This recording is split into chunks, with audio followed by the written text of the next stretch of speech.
That's the four screens of the surveillance system. It looks pretty dark, but when somebody walks out there, it lights them up like crazy. Watching the split screen as seen here, I noticed something in the third quadrant. There seems to be two pinpoints of light sitting on the ground.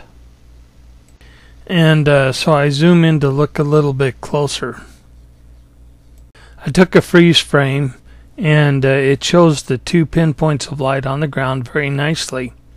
You might also pay attention to the lights in the background.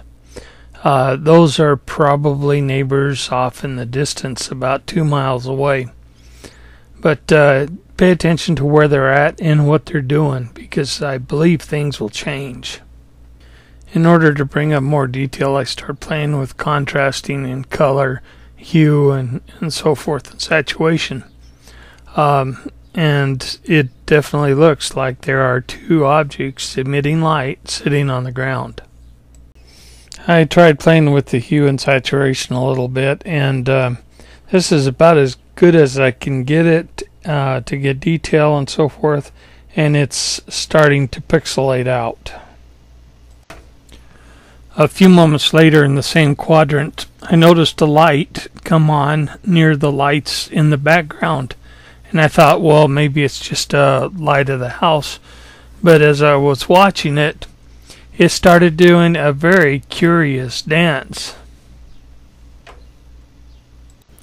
Now this is probably some kind of moth or bug or something like that, but I found it very interesting that it's quite a ways away, which means it's pretty sizable, and Arizona doesn't really have any lightning bugs.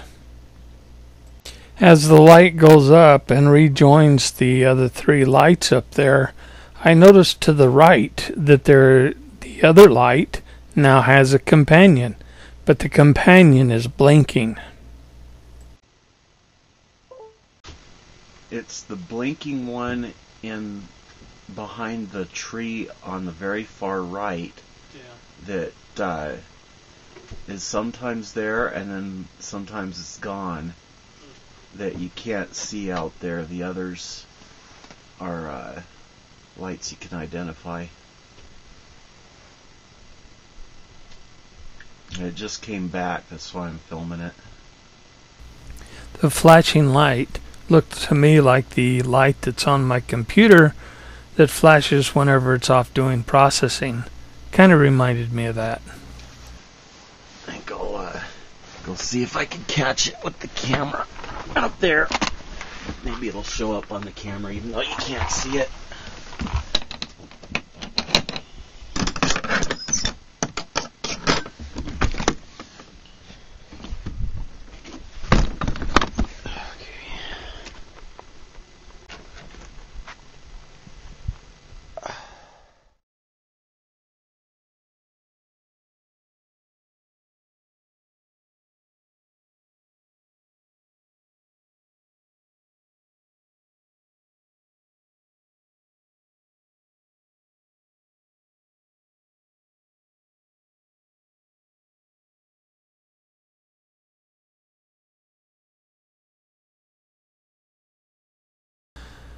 Well, it is very clear that the handheld camera zooms in much better than the surveillance camera does, and it gives us color.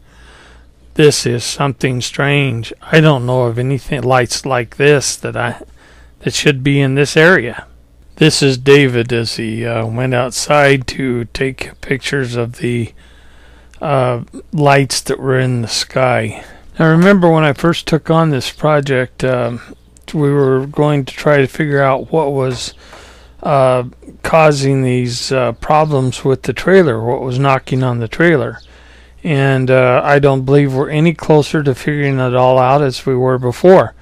However, you know, we have footprints, we have plasma discharges on the chicken wire, we have weird lights in the sky, we have tongue prints on the concrete. You know, it's just, it just keeps getting strange. Well, the rest of the evening was fairly quiet. The lights lasted until about 11 o'clock and then they disappeared. After that, it was a pretty quiet night. We didn't see anything on the cameras, didn't record anything, and if Bigfoot was probably around and watching us, it probably knew that there was no way to get to the trailer without being seen. So, that might be an indicator that they either watched us put up the cameras or they can see them. Or that it's not Bigfoot at all, that it's something else.